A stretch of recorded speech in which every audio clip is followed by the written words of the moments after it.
I want to welcome everybody today to our Ike Kaiaulu Talk Story series. This is a series that's held every month on the second Friday of every month from 1 to 2 during our academic semesters. And my name is Noi Tupo, and I am the director of WCC's Ike Kaiaulu Community Engagement Program. So be sure and check out our Talk Story series that is currently posted up on YouTube on the WCC channel. Today, we're going to welcome three wonderful gentlemen that are going to share with us a little bit about let's raise our own food. So that would be Herb Lee, who is our executive director of the Pacific American Foundation. Should I do a mute? Got it. And then Dr. Floyd McCoy, who is a professor emeritus here at WCC, and Kai Fox, who is an aquaculture extension specialist with the Hawaii Sea Grant. And this is all kind of a collaboration between PAF, Sea Grant, and Waikalua Fishpond. And we're going to be talking about Limu and the Limu project that's happening there at Waikalua Fishpond. I have a little bit of pictures here in front of you guys. You can see at the end of that group of people in the slide, Herb Lee and Kai Fox, and a little bit of picture of a Limu, some Limu in the picture, and some incredible poke that's making me incredibly hungry because I haven't had lunch. So yes, I just wanted to share that with you before we go ahead and start our talk today. We've got kind of a funny situation where two of the three people that are going to be talking to us as community guests are out on a boat. And that's why Herb keeps showing us his ear, because he's out on a boat. So I want to welcome everybody. I'm so glad you're here. And yeah, maybe I'll turn it over to either Herb or Floyd.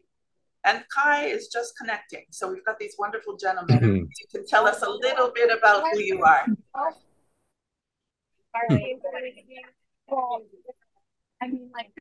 Want Floyd to go ahead and talk? You're on, Herb. He passes the baton back. Okay. So you want me to start? We can't hear you, Floyd. I mean, we can't hear you, Herb. Herb, yeah, I got my mic on. Okay. Oops. Herb, I think you're muted right now, if you can hear us. Man, the oldest trick in the books. Almost. There you go.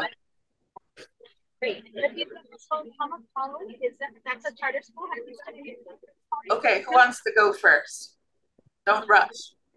So, the early college coordinator. And then Floyd, can you hear me? Yeah, Floyd, I gotcha. Floyd, why don't you go first? Kai and we're on the Tanuela Drive at HIMB, and we're on the way back to the pier. So maybe if you don't mind first, and then we can add after that. Okay. All right. Okay, folks. Sit back because there's a story here. Wow. Well, I don't know how many years ago. We'll say dark and a rainy and a yucky wintry day. And in my office, I got a phone call from Dean Hiroshi Kato, who said, Floyd, tonight I have a deal for you. I'm going to a meeting called by this guy, Herb Lee, who wants to talk about the resurrection, the rebuilding, the reclaiming of an ancient Hawaiian fish pond in Kaneohe. I said, okay. I was running the marine option program then. And I said, sure. One of the fields I deal with is archaeology, and ancient Hawaiian archaeology is something I grew up with. So I said, I'll go, sure. So Hiroshi and I, at dusk, go walking down to an abandoned golf course in Kaneohe. And we go in and we're guided to the abandoned restaurant. We go inside the restaurant and it's really kind of dark, not a lot of lights. Hey, come on, guys. This golf course was closed, done. They were trying to sell a place. And so there in the coffee shop, we sat down in a booth and with a bunch of other people. And I remember sitting in this booth, right? And I'm going, touch. Oi, over here's kind of greasy. Oi, look, what's all this junk on the table? Kind of. And Hiroshi's saying the same thing. Where are we? And well, we're in an abandoned coffee shop in an abandoned golf course, all on the market. Herbley gets up and starts to describe how in the bushes and the mangroves, just over there, is an abandoned Hawaiian fish pond. It had been abandoned by Kaneohe Ranch and the Wong family, who had taken it over from them. And it was just a relic. Well, Herb said, I have a vision. And that vision is to resurrect, study, rebuild that fish pond. And we'll do it, one, as a historic, a prehistoric monument. What came before us? And then two, as a potential site for aquaculture. And by then, we were interested in aquaculture. We were realizing climate change was approaching. It hadn't quite hit yet. And we were all quite aware that we, culture here in Hawaii, had to do something to start working on homegrown food and working with our ecology and our natural environment. And Hiroshi and I said, bingo, perfect for Windward. As a college, for everything we're doing, especially the Marine Option Program, perfect. And we had just started a program in anthro as well as in archaeology. Just then, the lights go out. And there's bang, boom, thunder, lightning everywhere. And it's pitch black in this place. and Hiroshi and I are going, what are we doing here? What is going on? This is really spooky. And Herb just keeps going. And Herb says, this is my vision, on and on. And I said, hey, Hiroshi, who is this guy anyway? The lights finally came back on again, after we were kind of sitting there and, lights are out, right? It's just pitch black. And we don't want to touch anything because everything's kind of sticky and greasy and stuff. Lights come back on again, and Herb's vision continued. Folks, that vision is now well underway. It's not complete. The fish pond has been resurrected. The fish pond has been studied. It's been studied by Windward students. It's been studied by myself. I brought Dave Krupp into this whole thing a little later, and we have studied it in terms of its anthropology, its engineering, its oceanography, its geology, its everything. It is a homegrown natural treasure for everything we do at Windward, including language. And we've done that. You're looking at pictures there of the fish pond and Herb's vision that is now underway, well underway. In fact, we just had a gala celebration of what that vision has been, and it continues. You haven't been down there, you should go down there. If you don't understand Hawaiian fish ponds and what they mean, go down there. The Hawaiian fish pond is a unique facility, invention of the Hawaiians, the ancient Hawaiians, who realized they had to have a source of food. They needed a better source of protein. That I often wonder if then the Hawaiians were beginning to feel pressures from climate change. And I'm wondering if maybe there was an inkling of the ecosystem, the marine ecosystems, kind of stressing. They needed a source of protein. They invented it. Nobody else on this planet, no other ancient society developed the fish pond as an aquaculture place to successfully raise fish and seafood. Yeah, there were lots of fish traps and all this kind of stuff. The Romans had them, the Egyptians had them. They caught the fish first and then put them in a trap where they kept them until dinner time. This is not the fish pond. The fish pond is where you raise that. We have an ecosystem, a marine ecosystem that functions and works. They knew how to do it. We are just learning. We are just beginning to understand how to make that work. And that's the vision that is here. And I want to emphasize that that vision is a major component in everything that Windward does, in every science culture program that exists there. So that's an introduction to what the fish pond is. If you have not been down there, go there. It's stunning. The world needs to know about this. We're going to know about it because climate change is now radically changing our lives. That change is yet to come full force, but it's creeping in very slowly. And this year, it is not creeping so much because it has suddenly jumped. It suddenly jumped because we're in El Nino year. That's not unusual. But the consequences of this El Nino are going to be a mini climate change for the Hawaiian Islands. And we got to deal with that. And that's exactly what the fish pond is doing. And this Limu project is the first excellent jump into understanding that. Folks, you should go down there, see that, understand that. That is our future. All right, I'll leave it off here and let the experts talk. I'm just babbling on and on. Okay, come on, guys. I'm a retired college professor. You poke this button, I can talk forever. So be careful. Go ahead, Noy. Thank you, Floyd. I appreciate that. Let's see if Herb and Kai are off the boat. Not sure. Nah, they're at sea. Yeah, floating around. Herb, are you there? There he is. I just want to say thanks to Floyd. Can you hear me, Noy? Yeah. Yes.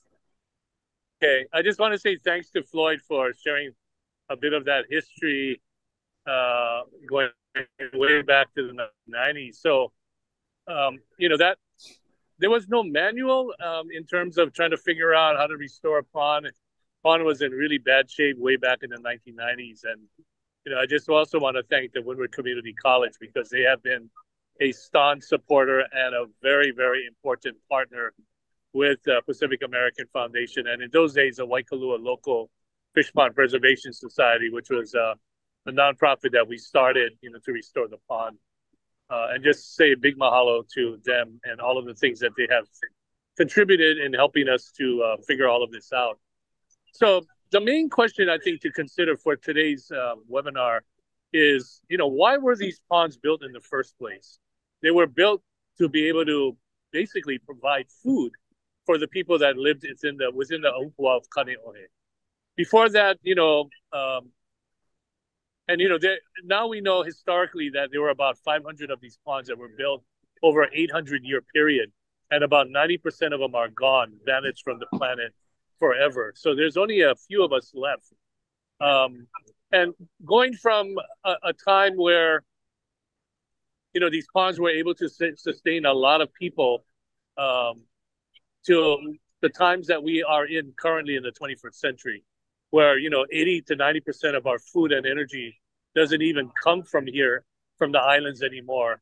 We have become we put ourselves in a situation where we're totally over dependent on imports. And so in going through almost 30 years of restoration and learning about what that means and trying to be a catalyst for transformation of how we educate our kids in Hawaii and using these places as really vibrant, catalytic, community classrooms to learn, all of the science and mathematics and all that kind of stuff in the context of place, which I think is super important. I believe we live in one of the greatest community classrooms on the planet. I've said this many times, and we don't take our kids out enough. I'm on this boat right now in Kaneohe Bay coming back to the harbor because we've been a partner with Coconut Island, Moku'oloi, for many years. And this was a very important day for us to kind of learn over the last 2 decades how we can better connect, community classrooms like Moku'oloi and the local IA to the public education, to Hawaii's overall education system, not just public schools, but private schools. So let's go back to answering the question about, food production. So in the 21st century, none of the ponds that remain are able to do that. Yes, they are living ponds. Ours is a living pond. We grow fish and we have invasive species and all that kind of stuff. But if we ever wanted to actually take, what we grow to market and to feed people, we would have to go through a lot of steps to meet, health requirements and all of that stuff in the 21st century. We're not able to do that. We have major challenges in terms of degradation of water quality, degradation of our streams, our bay, and being able to grow food in a sustainable way. And so we partnered with UHC Grant, and that's why Dr. Kai Fox, I've asked him to be on this webinar as well. He'll share a little bit later about what they're doing. But we've asked them to come and help us figure out, from a scientific standpoint and from also, blending and creating these bridges between indigenous wisdom and modern science and technology, and use it all to really kind of problem solve one thing, and that is how do we grow food from the local again to feed our community. And in the process, if we can figure these things out, how can we share that mana'o, that knowledge, with with anybody else that's interested in it, including the other local IA as well. And everybody's trying. Everybody has very similar challenges, and we're all trying to figure it out.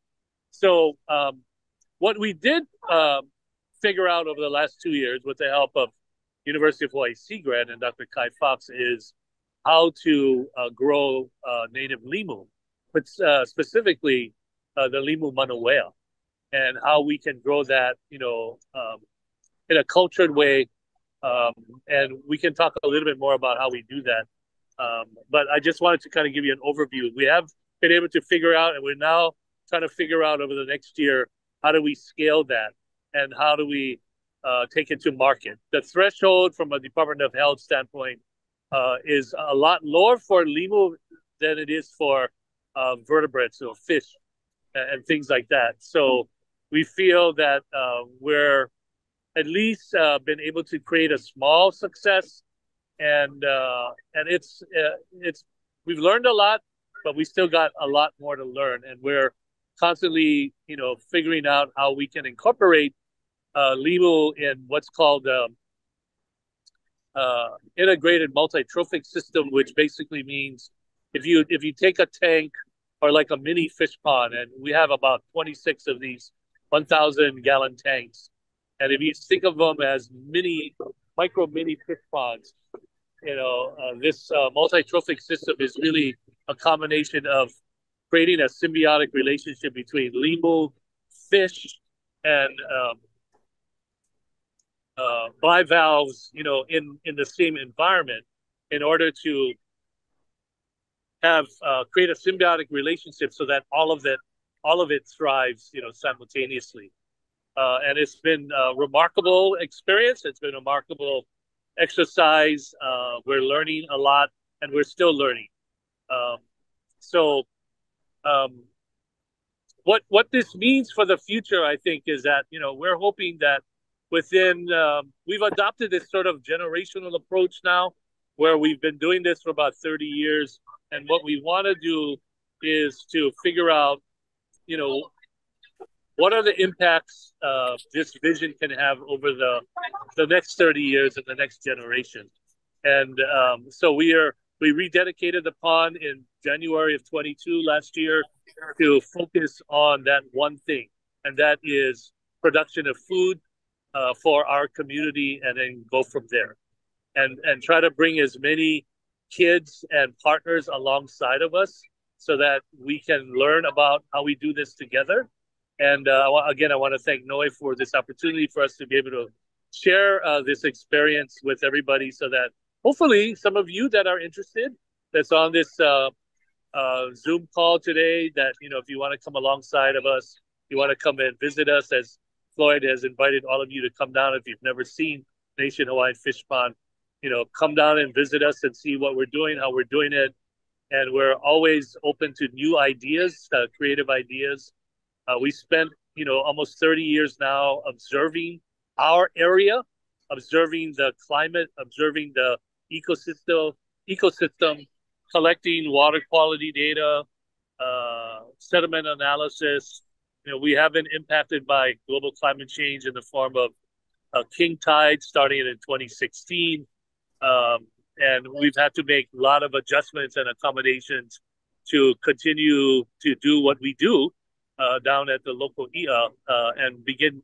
And we have approximately 3,000 to 5,000 kids that come down to our pond that uses it as a community classroom, which we're very proud of.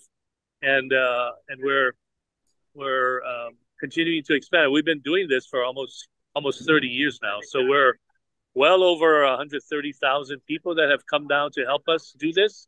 And we're hoping that in the next 30 years that, you know, collectively we can figure out, you know, how we can be more sustainable in our food production and begin to adopt, you know, a more of a producer mindset versus just consume, throw away, and don't give anything back, you know, to the Aina and to our place that we call home here in Hawaii. So I'll just kind of stop right there and see if there's any questions. We're about 30 seconds away from docking over here at AE up here, and then we can jump on our laptops and maybe hear a little bit better. Noi? Hey, Herb, can you show us? Yes. Can you give us a little bit of a preview of where you are? Because I think it's kind of cool that you're. Yeah, I'll turn my camera around. Here we go. Yeah, that would be cool. Sienna's a crewmate, and she's going to be tying us up on the dock. This is Hawaii up here. Oh, you're going and this is a group.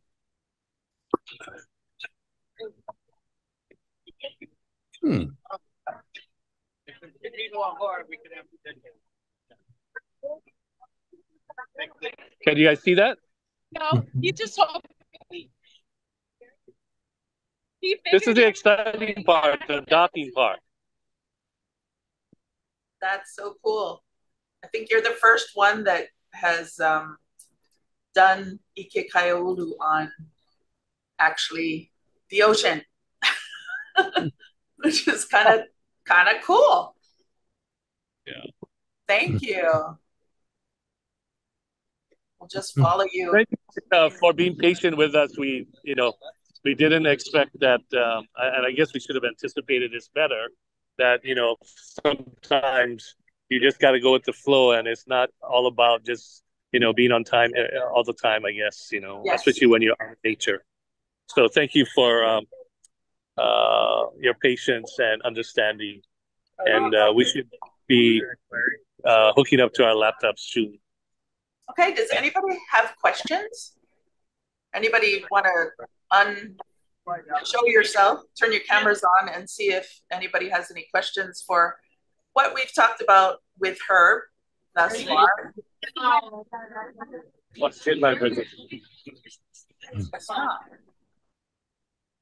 Okay, we'll be patient and wait till he gets to his laptop. I can show you some pictures while he's doing that. Hold on, let me share my screen. Yeah. That's okay. Makes sense. Maybe we can mute him while he's walking. Let me find that. Did you have anything you'd like to say, Floyd, while I find those pictures? Yeah, there is history here too. I mean, history in the making in terms of what the heck are we going to do in our future with the climate changing so quickly and drastically, but also what was it like in the past?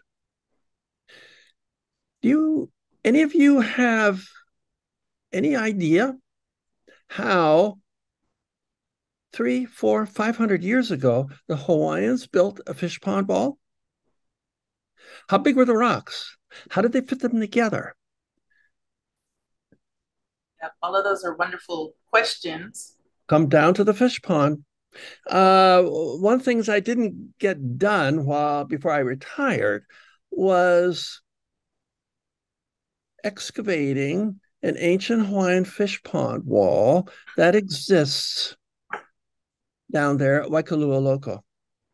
It's buried. It's never been uncovered. And what's there? What's there is that story. That story is there about how they built a fish pond wall. And it's been buried since then. It's been buried, my guess, since about the turn of this last century. So there is archaeology down there that fits in with oceanography, that fits in with geology, that fits in with all of our past story.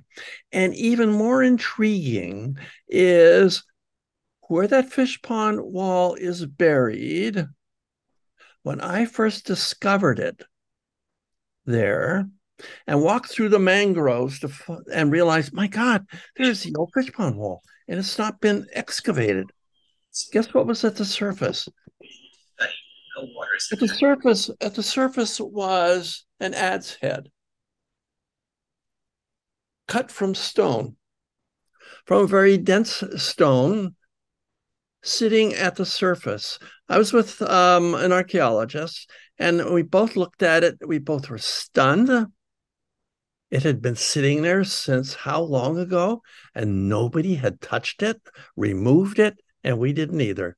It is still there, folks. It's buried because we reburied it into the fish pond wall, which was about a foot down, and then threw more mud on top of it to leave it for future generations to come and take a look at. It's that kind of thing to me that intrigues me with a fish pond, is that there is history there intact, waiting for somebody to come down and touch, do, look, and study.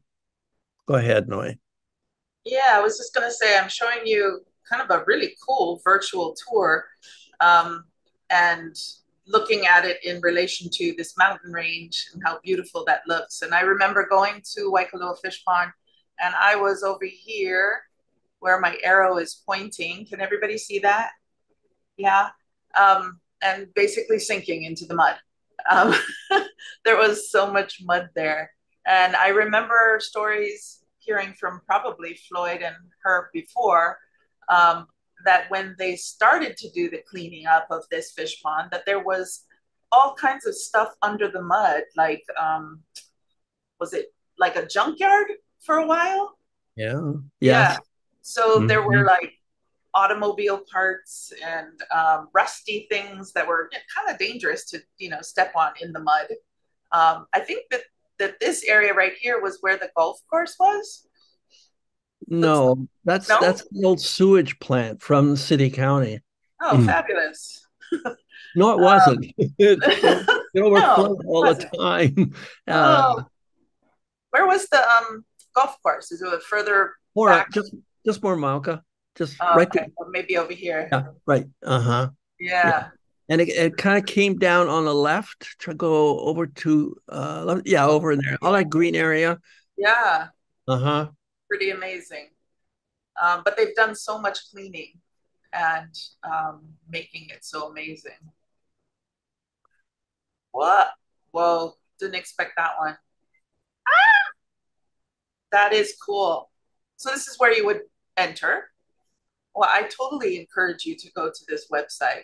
This is at the paf.org. Um, Pretty amazing. I wonder, Herb, can you see what I'm doing? This is so cool. Yeah, it's our Clouds to Coral program that we developed during the COVID time, and we did it in partnership with Smithsonian Institute.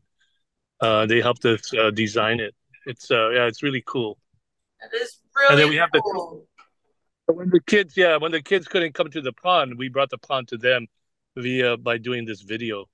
Yeah. Are these the mini fish ponds that you were talking about? Yes. Awesome. Well, those black tanks. Mm-hmm. Yeah, those black tanks are about 1,000-gallon tank. We got 26 of them, and then we have another 20, 50 gallons. We have all different kinds of sizes now, doing different things. Interesting. Wow. Herbert, are those the old tanks from that we had up at the campus? Yeah, some of them. Some of yeah. them are all of the black tanks came from WCC. Yeah. Excellent. We inherited them. That's great. And then we built our own. The big ones, we built our own. Yeah. Yeah. So you can see the fish pond in the back. It's pretty cool. Mm-hmm. Herb, are you in front of your computer now? Yeah, well, I'm still on my phone. It's probably easier because the Wi-Fi connection over here is probably not good, so it's probably better to stay on my phone. Yeah. And then Kai is on his phone as well. Okay.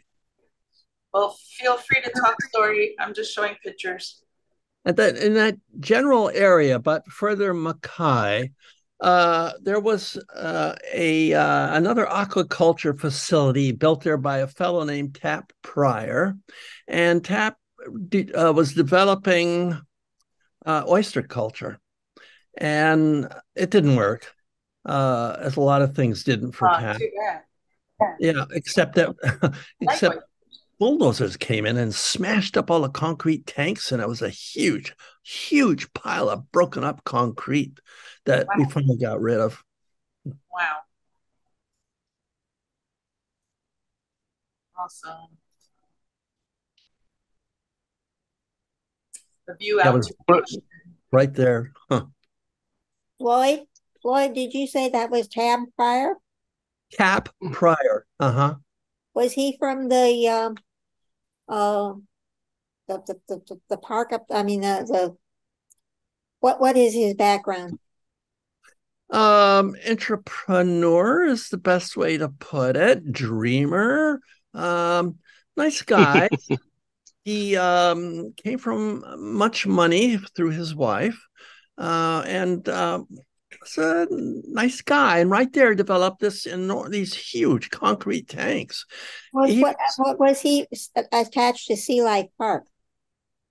He developed Sea Life Park. Okay, thank you.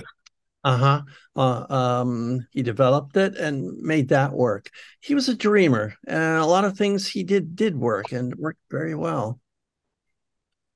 That's awesome. What year was that? Yikes. Holy cow. Let me think. 54, 50. 60, 61, 62. Wow. That's cool. No, if it's okay, I'd like to ask Dr. Kai Fox to share a little bit about some of the research that they've been conducting at Waikalua and some of the progress that's been made. Kai, are you there? Yeah, I'm here. Can you guys hear me? Yep. Yes. Great. Go. Yeah, mahalo nui for having having us on your show. Really appreciate it. Does feel like yeah. a television show. Yeah, so I'm Kai Fox. I'm from I worked with Hawaii Sea Grant as a aquaculture extension specialist. So I have the privilege and honor to work with folks like Herb and spend a lot of time down at Waikalua and try to move food production forward as much as we can. So we got a bunch of little projects that kind of came out of this one project. The funding and the project that Herb was talking about that paid for a lot of those tanks and infrastructure was actually a NOAA Sea Grant project. And that one was basically, the idea of it was to provide a nursery area for hatchery raised fish so that they spend a little more time, pump local IA water into the tanks, get them more adapted to it, but really try to clean up the water so it's not as dangerous in terms of parasites and pathogens and that kind of thing, and keep the oxygen really high, and feed them on pellets, artificial feed, because that's what they were originally, when they hatched from eggs, they were already started eating that stuff, but also try to provide them natural food, limu, algae, different kinds of mat bacteria, whatever is growing, kind of get them to eat naturally, so that when we release them eventually, and they have a much better chance of survival. So we're working out different protocols for that. The idea was to provide a demonstration that it could be done. So luckily we're able to do it at with the Pacific American Foundation, but in the hopes that if another local IA or nonprofit that manages the local IA was interested in doing something like it, we could copy it somewhere else too. Not that it's unique to this one place, but so we had fish and water, clean water in tanks. So from there we just started really just playing with it. I mean, once you have a resource like that, the sky's the limit, and we're really hoping to engage more Windward students, high school students from Kolau Poko area, and really see what they have, how their brain works, and to move all this stuff forward. But working, we have a couple students. Sienna, you saw, manning the boat, is getting her master's degree.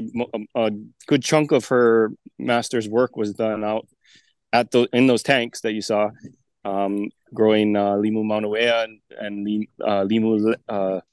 Now it's called Lepeohina, I think. Sort of a softer lettuce-like limu, red limu. I mean, there's over 500 species native here, and about 20%. So what is that, like 100 of them are endemic, and we're commercially the only limu that's available is really the Grassville area. And, we're hoping that can change. We can start growing a lot more of the medicine, the food and the medicine that exists in the wild. And so at least people have access to it. Right. But we have a couple other projects with sea cucumbers, and then a partnership with Windward to really, to develop a certificate program in limu microalgae and macroalgae. So yeah, that's just some of the stuff. Thank you. Yeah, I've seen a whole bunch of classes that are starting to be put forward. I think Jolie is on the call. Are you on the call, Jolie? Are you here? She was here earlier, and she's hi, Jolie. A bunch of classes. Yeah, I am here. Yeah, sorry to interrupt. I am here with multiple students, and so we are all saying that we want to come down on a field trip soon and see what you have going on in person. So we are here cheering you on for your work and supporting y'all. Mackenzie Manning was on the boat with us as well.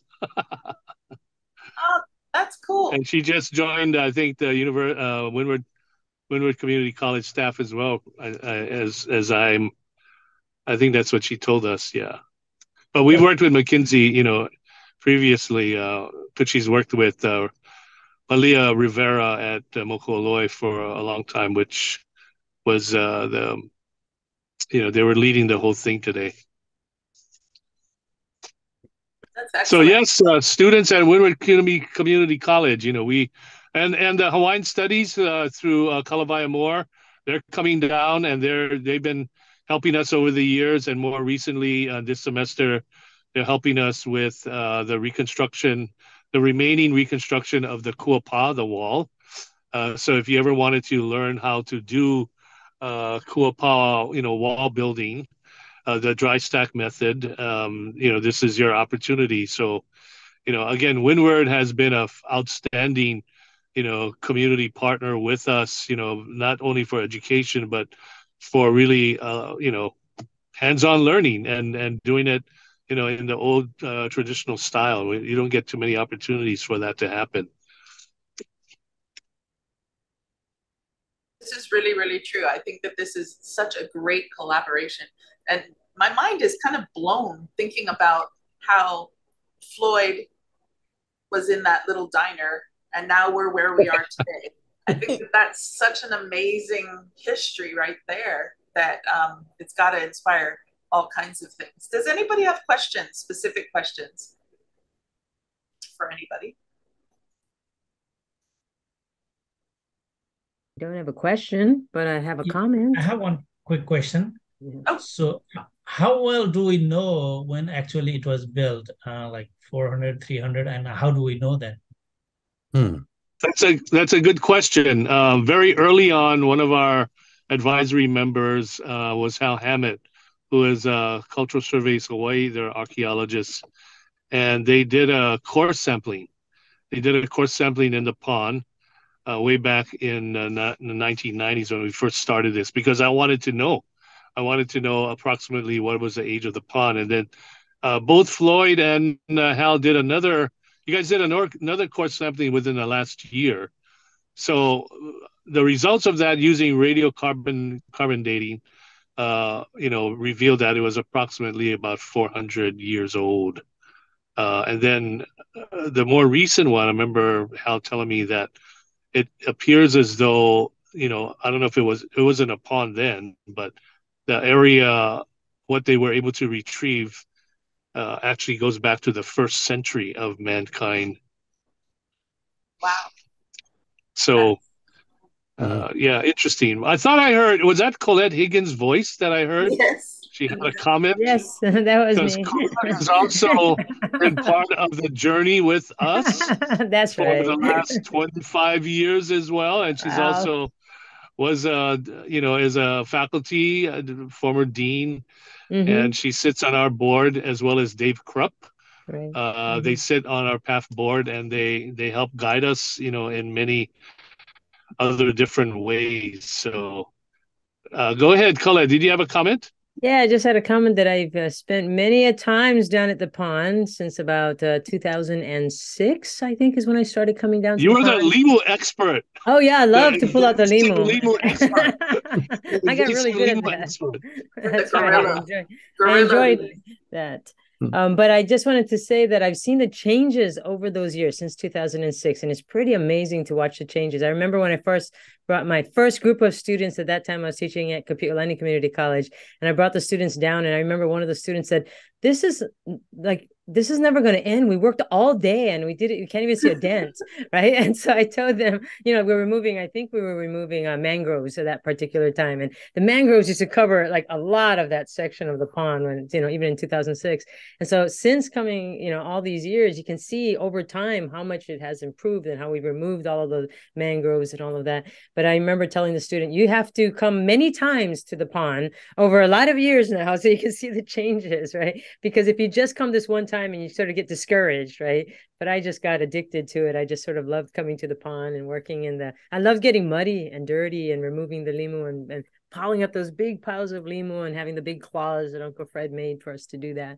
It was so much fun. So no more limu for me, that kind of work, but I really did enjoy it. I brought students and I brought faculty down to the pond, and for the students, they would have to write about it as like a service learning or Ike Kaya Ulu kind of thing, a journal that they'd write to reflect on it. And for faculty, we'd have these discussions afterwards to talk about what we learned. All kinds of lessons can be learned from the pond. And so I encourage people to go. Adding some comments about the history of the pond. Over the years, we've collected a lot of old maps. And I think we can trace pond evolution where walls were and walls once may have been. And that's a rich source of historic information. And then Hal Hammett, the archaeologist that Herb mentioned, helped with equipment. And I did a bunch of geophysical surveys down there. This is where we use sound to probe the subsurface of the ground without digging into it. And using that information, figured out where one of the old connections may have been to Kaneohe Stream into the pond sometime in antiquity or until they dredged Kaneohe Stream and filled it in.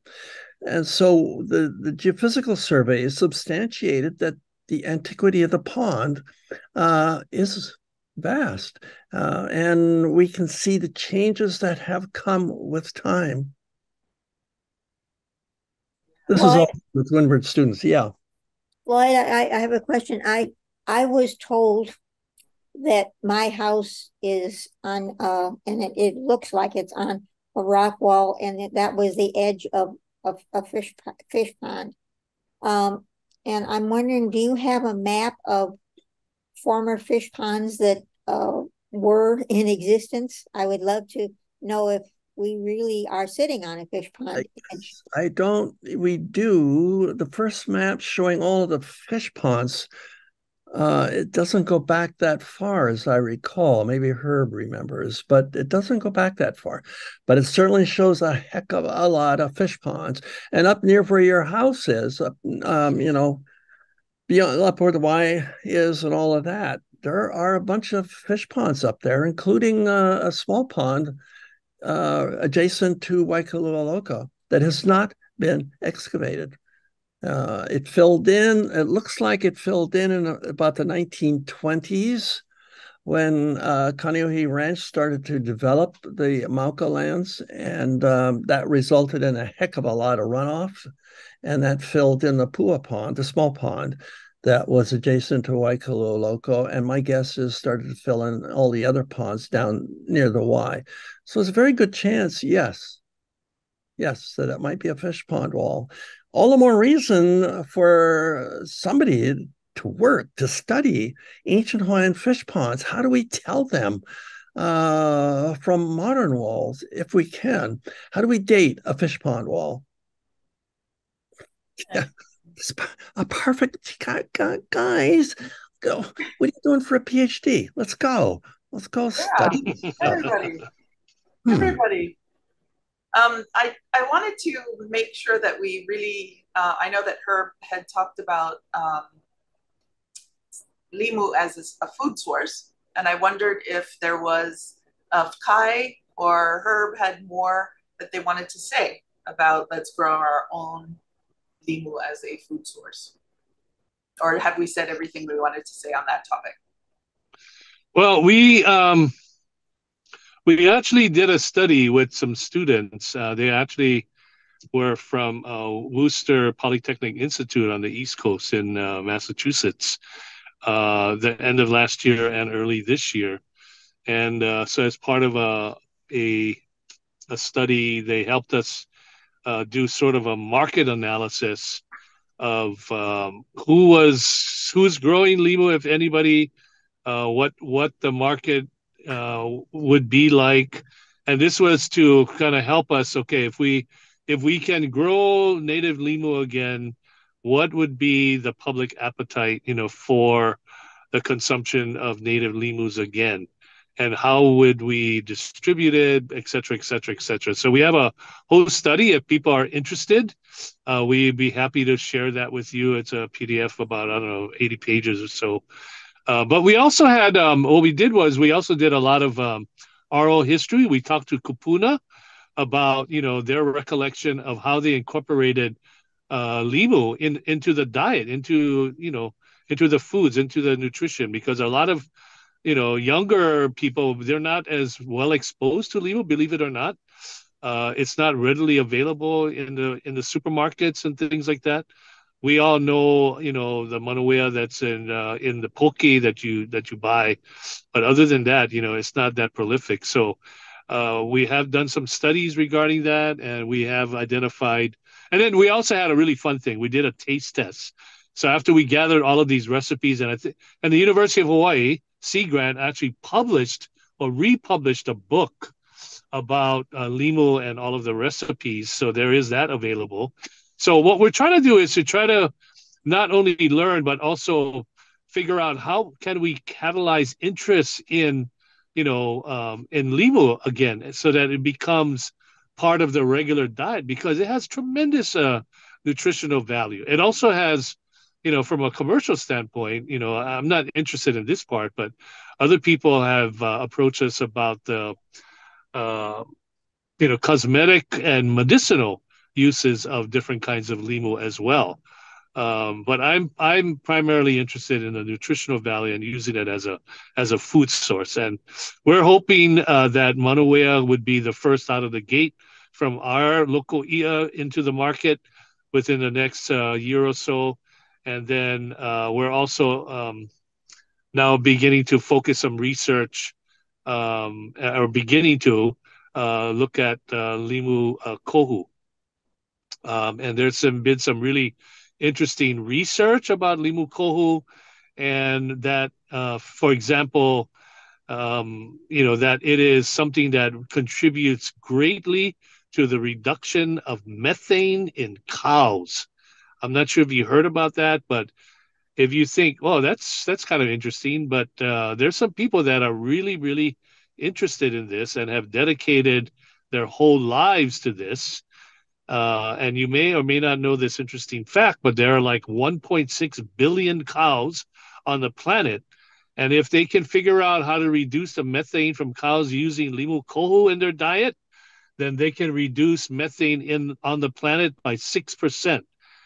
Just things like that, just fun facts that really have nothing to do with what we're doing, but it's interesting to see the various different applications that are being made with, what we refer to as our own native limu, that we enjoy, as island people. And limu kohu and limu manawea are probably some of the, probably within the top 5 limus that, the public or the community most enjoy. So we had really a lot of fun doing the taste tests with the different kupuna recipes in February of this year. And we're hoping that, once it comes back on market again, that people will, incorporate it into their diet again. Mm-mm. And if I can sure, add, go ahead, Floyd. If I can add to what Herb said, methane as a gas is the second most powerful greenhouse gas. It is mean. Yes. Really mean. And it happens to be increasing right now also. It's not clear why or how, but it's clearly something as a consequence of the petroleum industry. Yeah. And climate change, because there's a heck of a lot of methane buried in the Arctic, for example, or in swamps and marshes. And with climate change and warming of the muds and the ground, that methane is going to seep out. We're in deep doo-doo when that happens. I mean, really deep trouble. I agree. Definitely. Also to add to that, another positive about the Symbrosia's efforts with the limu kohu is, so when you do that with the cattle, it's actually the burp that's methane. It comes right back out the throat. And when you reduce the methane emissions, it actually makes the cattle more efficient with feed. So you're not only reducing the emissions, but you're also shortening the time to harvest for the animal too. So it's like, an additive benefit. I thought it came out the other end. Now the methane primarily comes out of the first stomach, before it gets to the other end. On the first stomach, huh? Oh. Yeah. The things you learn, amazing. Yeah. It's actually, once you get into limu, it takes you all over, and it's really fascinating. It is fascinating. And Herb, I just showed the report, the visual report or PowerPoint that those students from, was it New Hampshire? Worcester Polytechnic Institute, yeah. Yeah, so that was pretty cool. It looks like it's pronounced Worcester, but I've been corrected by those New Englanders. It's Worcester. I'm actually from a neighboring town of Worcester, Massachusetts, Herb, and you're pronouncing it well. Don't worry. How do My you brother, say? Okay, I thank had you. two brothers that went to WPI, so by it was the fun to hear you students. mention that. That is cool. Yeah, I was schooled by the students. They were fabulous. We just really enjoyed working with them. So yeah, really cool that's project. a fun connection. That's really interesting to hear. Yeah. Awesome. See how Limu and fish ponds connect? They connect us with partners and people that I never would have dreamed of that I would have relationships with 30 years later from that, that darkened night that Floyd described many years ago at that Bayview place. Wow. Every time I hear that story, it sounds more ominous. Sure does. Anybody else have any questions before we wrap up? I think we have like 1 more minute. Yes, Gwen. I'm calling from Maui. So we have a Limu. There's no Limu where we used to gather in Kihei, and well, I'm at the college. I teach in the ag department, so I was thinking to start restoration or just cultivating Limu lipoa. Has anybody started cultivating? We work with Ko'i'e Fish Pond in Kihei. Yeah. By the whale sanctuary with Uncle Bully and Joylyn Oliveira Paman. She's the executive director of the pond over there, Ko'i'e. Yeah, yeah. So I would contact them because they're in the process of they've been restoring Ko'i'e, for a long time now, and they're doing some amazing things. And so I would contact them. Okay. So when I do research, there's like 3 other ponds down the coast, and they're called the royal fish ponds. So I was like, whoa, yeah, there's three more down the coast, and they're all part of Kulakai Moku. So I wouldn't doubt it. The one that we're most familiar with and have been really active with is Ko'i'e and Joylyn and Uncle Bully, Kapahu. Kapahu Lehua, I think is his last. Yeah, Kapahu Lehua.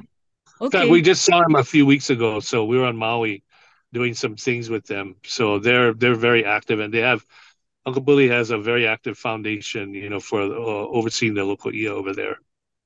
Okay. I know you folks have had a really interesting. It's hit the news with Kanahau Pond and the spike in the salt content and the pink pink thing. The pink, yeah,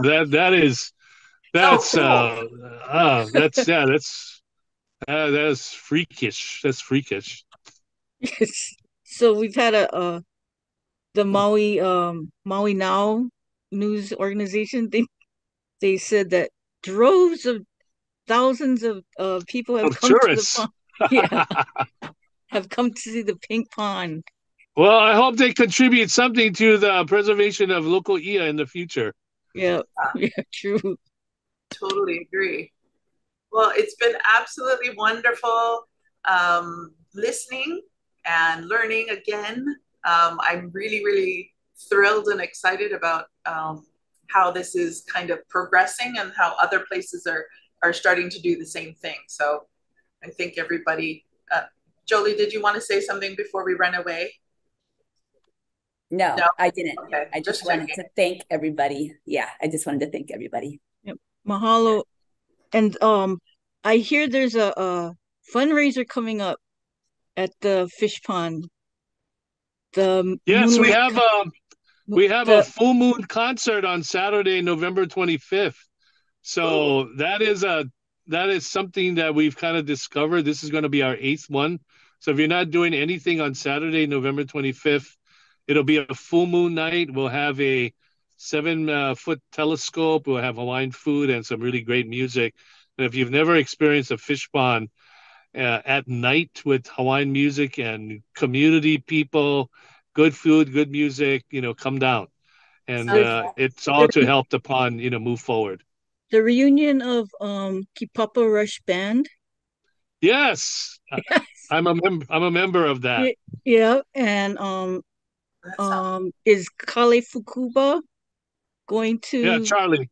Charlie, yeah, is he planning he's playing. Okay. All the original members are going to be there. Oh, I'll be there. We had to fly one of them in, but 4 of them are still in the state, and one of them lives in Utah. But they're all coming in, and it should be really a lot of fun. Oh, right on. Mahalo. Thank you. Mahalo. Kai, did you want to say anything as we say goodbye? Okay. No, just mahalo. Yeah. Thank you so much. I appreciate it. What's so awesome is that we have this on file and everybody can watch it later. So this is awesome. So thank you, everybody. Yes, thank you for coming. Have a wonderful afternoon. Ahui ho. Happy Thanksgiving to everybody. Yes, happy la okoa as well. Yeah. 28. All right. Aloha. Ahui ho. Ahui ho. Ahui ho. Bye-bye.